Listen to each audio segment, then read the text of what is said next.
Il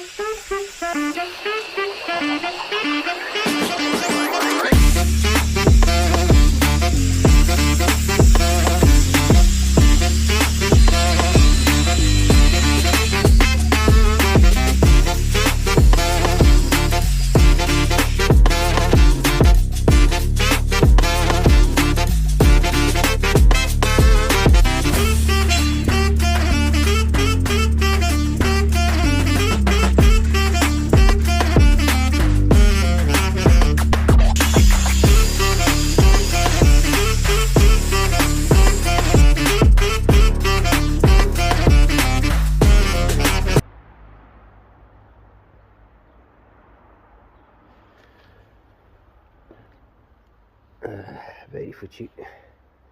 Je sais pas si c'est parce que j'ai les mains grasses ou quoi, mais il m'a glissé des mains. T'es en train de filmer ça. Dégoûté, quoi. Aujourd'hui, c'est dimanche. Et dimanche, au KGDT, on bosse sur le multidrift. On vous explique un peu la mission du jour. Sur les BMW E36, vous avez une faiblesse au niveau des supports de train arrière. C'est-à-dire que ici, ici, ici et ici, à partir du moment où tu te mets à glisser avec une E36, t'as 9 chances sur 10 d'arracher le train arrière. C'est-à-dire que la tôle s'arrache carrément, quoi. Et donc, ici, tu vois encore la référence. Tu vois ici, c'est une référence étiquette BMW. Vendue par BMW même, parce que même eux, c'est ça, même eux, ils savent que ils ont fait de la merde, quoi. Ils ont fait de la merde et du coup, ils ont créé eux-mêmes leur kit de renfort. J'aurais bien voulu vous montrer les 4 pattes avant de souder, mais j'étais énervé parce que j'ai cassé le téléphone. Est-ce que les soudures sont professionnelles? Non. Est-ce que ça va tenir? Non. On verra bien. Tu vois, tu viens superposer la tôle par-dessus. Après, t'as un bouchonnage à faire ici, et souder tout autour. Donc ça, t'as les 4 renforts de pont comme je vous ai expliqué. Là, tu vois, tu as même le bras arrière, ce qu'on appelle un triangle arrière sur les BMW, qui se prend ici. On a rajouté une patte, soudée, pareil, bouchonnée. Cela faut pas les bouchonner, sinon tu mets plus... Pourquoi il y a des trous là? Il y a 3 vis. Ah oui, parce qu'il y a des vis, sois pas con, putain. Donc là, logiquement, ça devrait plus s'arracher, quoi. Ou pas? Tu penses que ça peut s'arracher encore? Ouais, Normalement, ça peut... on verra bien si on perd le train arrière. Hein. On a une chance sur 2, de toute façon, hein, c'est qui tout double. Hop, on chauffe pour que l'étain puisse adhérer à la surface. Vas-y, vas-y. J'ai ma califetta, mon mec. Moi, j'avais appris à souder au collège. Ouais, on avait fait un convertisseur euro-franc, j'en suis à l'époque. Moi aussi, j'ai ma califetta. Vas-y, vas-y, soude. J'ai failli prendre la boulette dans le nez. Ça a pas l'air de bien souder. Vas-y, faut mettre plus d'étain, je crois. Ah, bah attends, s'il y a que ça. Voilà, tu la mets comme ça. Attends, C'est sûr que c'est bien la soudure à l'étain? Oui, oui, c'est pour boucher les trous. Là. Vas-y, vas-y, soude à l'étain, là. Voilà. Ça accroche pas du tout. Non. Mais c'est pas grave, les gens ils vont penser que ça marche, quoi. Ouais. Ils vont penser qu'on va tout souder à l'étain. Vas-y. Attends, putain, on a oublié. Encore un petit point. Voilà.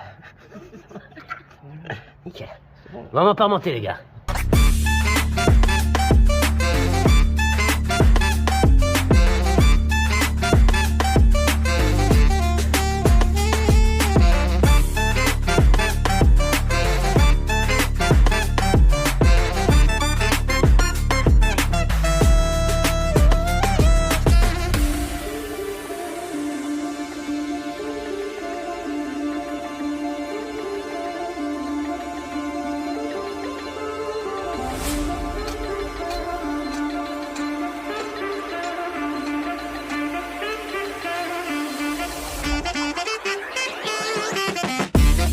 Bon, comme je t'avais expliqué, on a soudé. Putain, on voit rien avec l'ombre. Putain, attends, je la reprends. Bon, comme je t'avais expliqué, on a soudé les pattes de renfort pour le train arrière. Après, on a soudé les pattes pour le triangle. Renfort de triangle. Ou renfort de... Ensuite, on a soudé ces pattes-là.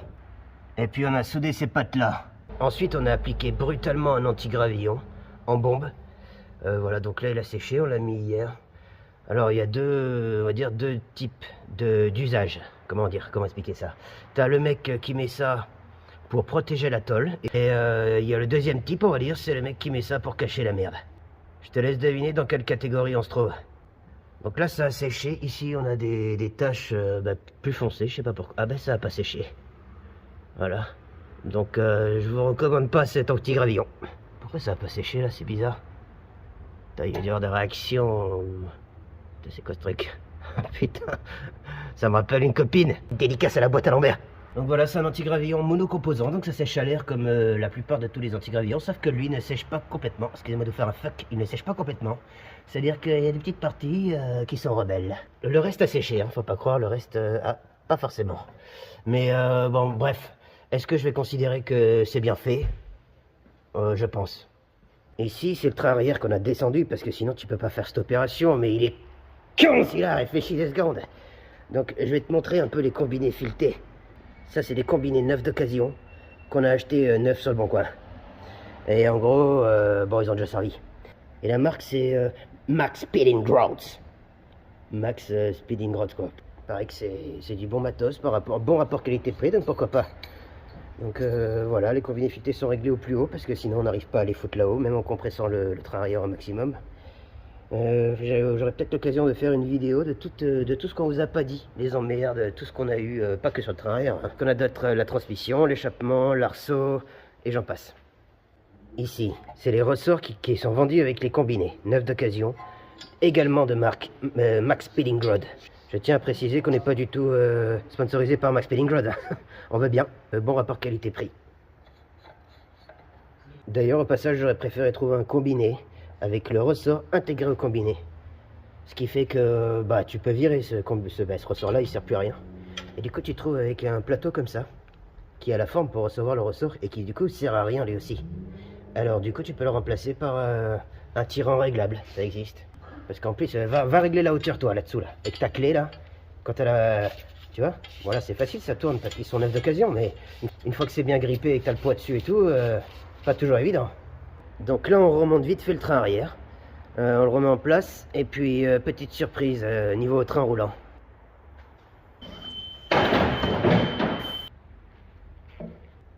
Maintenant que le train arrière est renforcé, on va parler de largeur.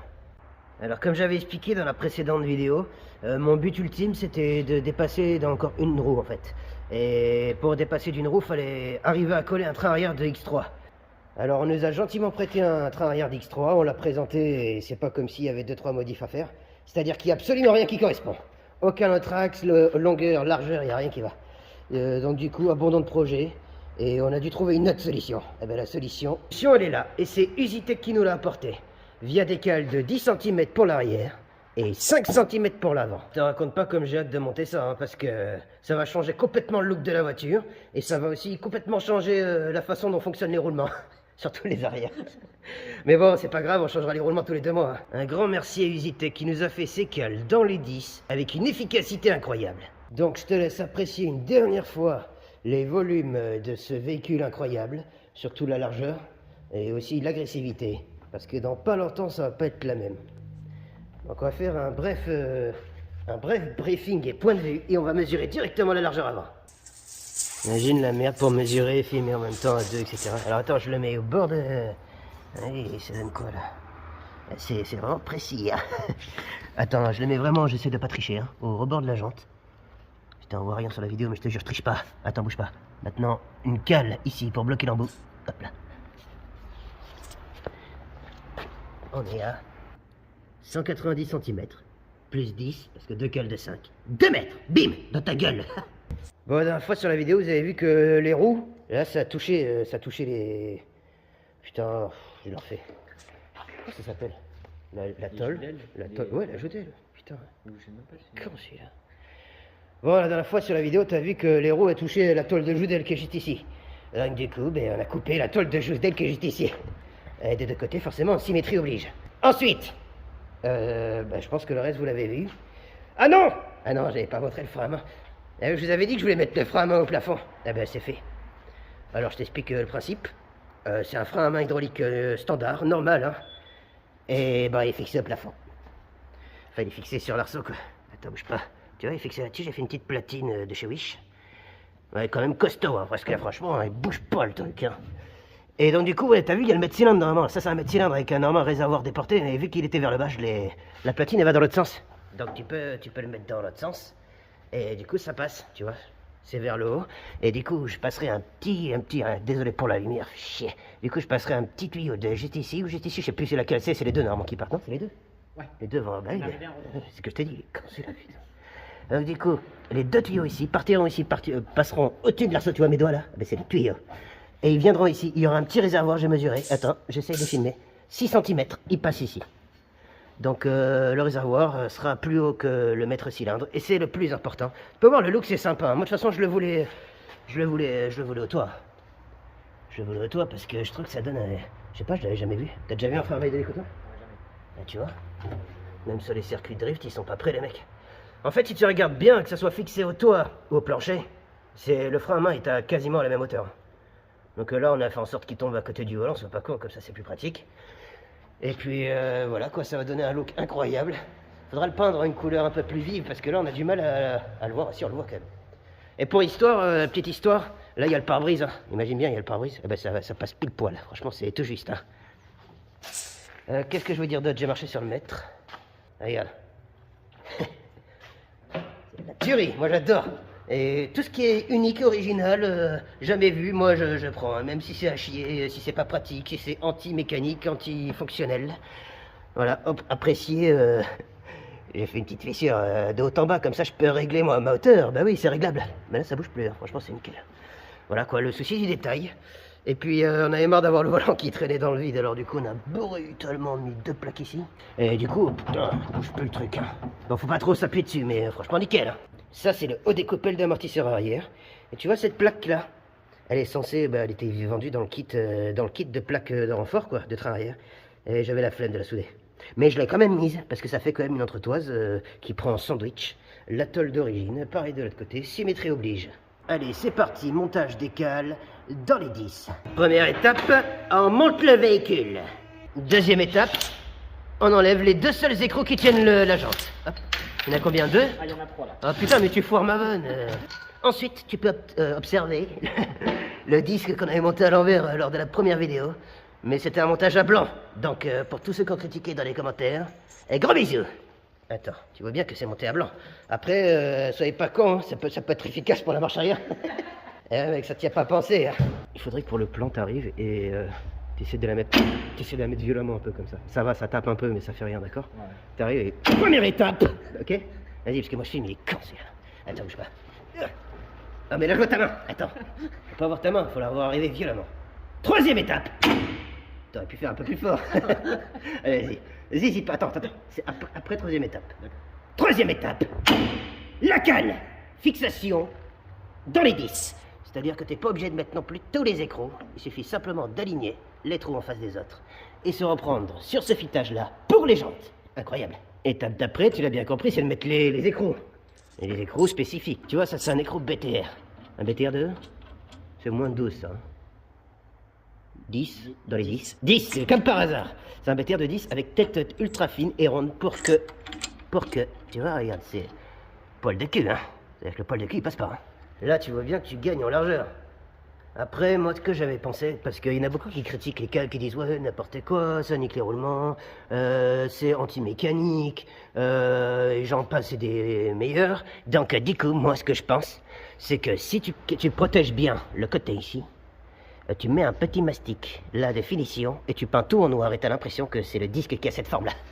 Par contre, t'es obligé de changer les cales à chaque fois que tu changes les disques. Mais pourquoi pas, non? On pourrait essayer. À la limite, quand tu veux changer les disques, tu mets un petit coup de burin pour casser le mastic, sans pas quand tu récupères ta cale. Non, mais c'est vrai.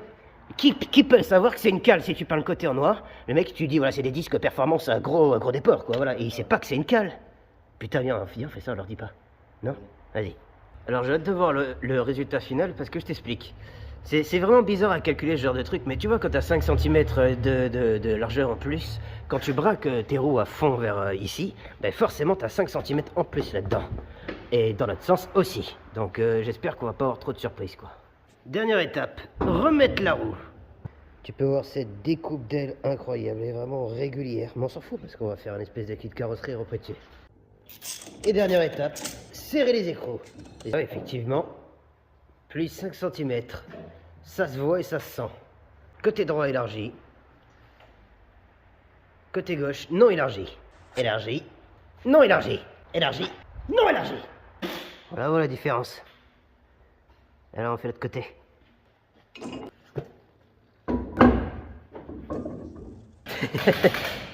Ça tue. Ah ouais, j'aime bien. Agressif. Là, pour le coup, on aura le train avant plus large que l'arrière. Hein. On a respecté la règle du drift. Ça, tu vois, c'est collector et je pense qu'on va le laisser. JTD 105. Avec le bon V8 dedans, tu vois. Sublime la découpe. Pininfarina est passé par là, regarde. Putain, c'est beau, hein. Ah, la péteuse. Elle est... avant qu'on se fasse juger, là. À combien tu l'as mis, là? À 1. À 1, où tu vois qu'il est marqué 1? Prouve, parce que les gens, ils croient pas après. Hein. Là. Où ça, là? Ah, là. 1, ça veut dire 400. Même, non, 0 à 400. 400 Newton, c'est énorme. Ouais, mais elle sert pas à 400. Ah, ouais, c'est combien? Putain, t'arrives à la bloquer avec tes mains? Oui. Putain. C'est là. Arrête, tu vas te péter le poignet, mais il est con, c'est le poignet pété, c'est bon. T'imagines le truc? T'arrives aux urgences, ben on était en train de monter les câbles et elle a voulu me montrer la force de la péteuse Parkside. Ça y est, c'est monté là du coup. Alors attends, on va voir. Parce que j'ai déjà vu tout à l'heure, mais là c'est vraiment serré. Vas-y, passe et viens voir. Ah, viens voir. Je prends l'éclairage Parkside aussi. Pas mal, hein. Ah, quand on va poser au sol, ça va être... On voit bien qu'on dépasse. Mais c'est ce qu'il faut, regarde, il faut l'épaisseur de ma main pour faire un kit carrosserie. Donc ça va être pas mal. Putain, mon poignet. Non mais tu sais que c'est vachement difficile ça. Hein. Normalement il faut la clé et tout. Nous on le fait comme ça. Ouais, je suis en train de remonter les combinaisons filetés parce que... Parce que tu... Attends, tu vois pas là? Ah non, tu vois pas. Attends, c'est ici. Tu vois mon doigt là? Tu vois le doigt? Là, il y en a un là. Là, il y a un doigt. Tu vois mon doigt? Ben là, il y a 1 centimètre. Donc en gros, ça va toucher quand on sera en appui, puis quand on sera posé par terre tout simplement. Un gros problème. Hein. Il va falloir qu'on monte au maximum, ou alors faut couper la tôle quoi. Et là, là je passe pas le doigt. Donc imagine poser par terre avec l'appui et tout, la fumée, la vanagère qui dégage une chaleur incroyable. Enfin, c'est une histoire de mécanique tout ça, et je pense que là il faut remonter, ou alors couper encore plus. Il faut rappeler Pininfarina. Appelle-le, qu'est-ce que je t'ai dit? On lui passe un petit coup de fil, mais moi je vais garder le clignotant, faut lui dire. Hein. Je voudrais couper juste comme ça. Bon, rappelle Pipi là. Il est là ce con, putain. Regarde, je rigole pas. C'est un collègue, il fait toutes les bagnoles, Pininfarina. Ça, c'est une création de sa part, quoi. Pas croire, hein, c'est pas nous, QJDT, qu'on a fait tout ça, t'es malade. C'est Pininfarina, un Italien. Un petit point sur la largeur. On voit pas la jante. L'aile est 4 cm plus large que la jante. Gros problème de largeur, qui va pas tarder à être réglé. Enlève la roue. Disque d'origine, 352 000 km. Affrédé plus d'une fois, je peux te le dire, mon pote. Alors là, tu peux constater que le disque de frein est légèrement endommagé, rouillé, un petit peu pris par la corrosion, par de la saleté, et l'étrier de frein est dans son jus, peinture noir mat d'origine. Alors ce qu'on peut faire, on va procéder à une légère rénovation qui consiste simplement à flapper la surface de manière délicate, mais en même temps brutale. On va vous montrer ça. Alors il faut mettre un flap. On va mettre un flap pas neuf, on va mettre un flap d'occasion, je les trouve sur Le Bon Coin.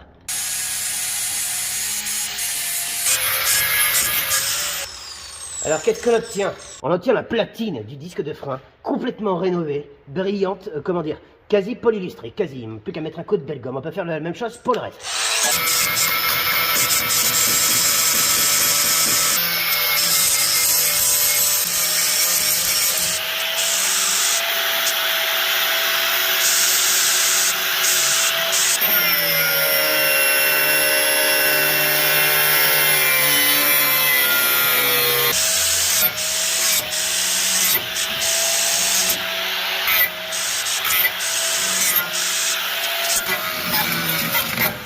Voilà.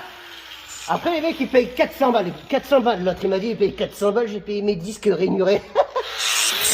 Rien, 400 balles. Allez. Amène-moi une perceuse et je te fais des percées moi. Percées ventilées mon pote. Partie rénovation de disque de frein. Alors nickel. Tu peux voir, on sent pas du tout les coups de meuleuse. C'est pas parce que tu vois la trace qu'elle se sent. Retiens bien cette leçon. Le disque, l'étrier de frein, à présent, tu peux voir qu'il a retrouvé sa patine d'origine. Chromé, parce qu'à la base tout est chromé sur ce genre de véhicule. Hein. Là, pourquoi je me suis énervé sur la flasque de frein? Bah pourquoi pas? Je sais pas, j'ai envie de faire une petite aération parce que l'air chaud peut s'évacuer un peu mieux par ici. De toute façon, on va l'enlever la flasque de frein, donc on s'en bat les couilles. Donc voilà pour la rénovation. La durite, ça c'est durite d'essence. Ouais. C'est une durite d'essence, on est d'accord. Les durite d'essence, si vous les polissez comme ça, elles retrouvent leur patine d'origine aussi. On perd pas beaucoup en diamètre, la pression reste la même à l'intérieur.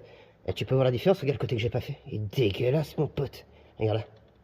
Et moi je fais toutes mes durites de frein comme ça. Alors maintenant qu'on a surfacé notre disque de frein arrière, et qu'il est complètement neuf, enfin on va dire que les parties qui se voient sont brillantes, on peut positionner notre cale. Légère cale d'élargissement. Merci JTech. Ah ouais, c'est quand même... plaisante pas le monsieur. Hein. Ah là, tu vois là, la contrainte. Là, vraiment, la force, elle s'appuie à ce niveau-là, tu vois. Maintenant, elle s'appuie à ce niveau-là. Donc, le roulement qui est là, derrière, il est en PLS, quoi. Forcément, il est en PLS, qu'est-ce que je te dise? Une pensée pour lui. Hein. Regarde-moi ça, on est obligé de toute façon. Ah, c'est incroyable. Attends, putain. Et la cale, elle dépasse de l'aile arrière. Pareil, ça, on enlèvera l'autocollant délicatement pour pouvoir le repositionner. Au pire, on mettra du double face et on peindra tout en noir pour penser faire croire que c'est le disque, tu vois. On leur dira pas que c'est le cale. Vas-y, une dernière. T'as hâte de positionner la roue. Voilà, c'est bon, elles sont prises de travers, nickel. Alors, on remet la roue. Ça tourne ou pas? Putain, ça tourne toujours. Tu vois, tu sens le décapage des disques? Tu vois, il croustille un peu, tu vois. Un petit peu. Ah ben, c'est ça que j'aime bien, moi. Bon ben voilà, résultat...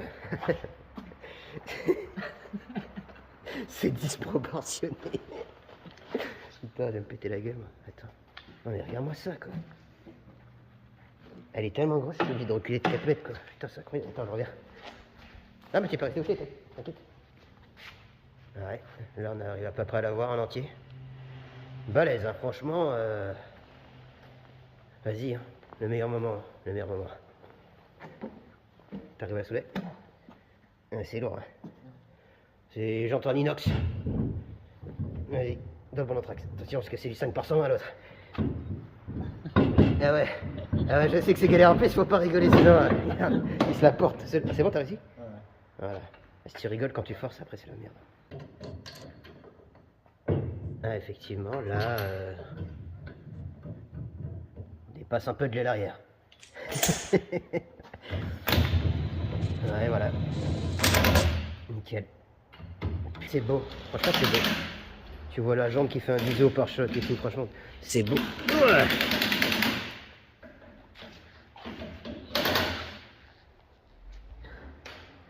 Voilà. Putain, on a encore l'autre côté à faire, on peut pas le poser par terre. J'allais dire, viens, on le pose par terre. Et là, on fait que... Viens, on le pose par terre, bah les couilles. Vas-y, ça va foutre que l'autre côté soit pas fait. Allez, pose! Pose par terre.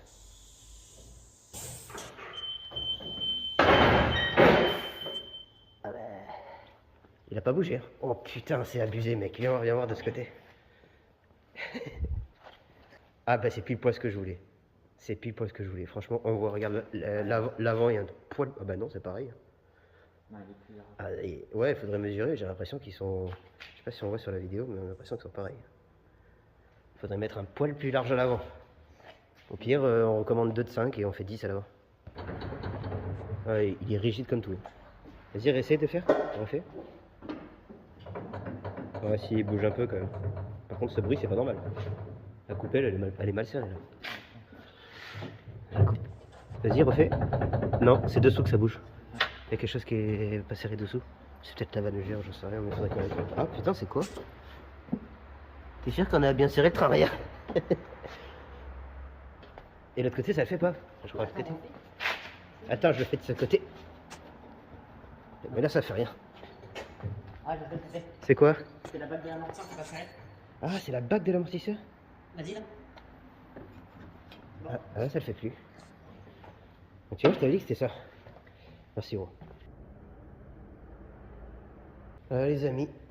21h passées, on finit la journée de travail en mettant des cales sur un Fiat Multipla, quoi. Parce que la prochaine fois, on remet le bloc. Maintenant qu'on a fait les supports moteurs sur mesure, maintenant qu'on a vu que la colonne de direction passait plus ou moins bien, on va remettre le bloc. Il va nous falloir nous faire un collecteur sur mesure côté gauche, parce que le côté gauche ne passera jamais avec ce pétard de barre de direction. L'arbre de colonne de direction, il passe vraiment au milieu du collecteur. Là, t'as les 2 descentes, pardon, parce que c'est 2 descentes qu'il y a. Les 2 descentes passent autour et ben bref, c'est la merde, quoi.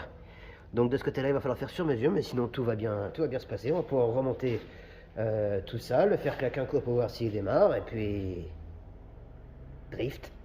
Et puis vient le moment où tu te poses devant ton projet. Il est tard, t'en as marre, t'es fatigué. Tu sors une petite DSP et tu tringues avec ton collègue. À la santé de ton multiplat. Bon, c'est pas de la Corona comme dans Fast and Furious. Bon, c'est quasi la même chose, il y a le même esprit, il y a des outils, il y a des véhicules puissants, et puis il y a de la bière, les gars, et puis il y a surtout une bonne ambiance. Ah, ciao les vanégères!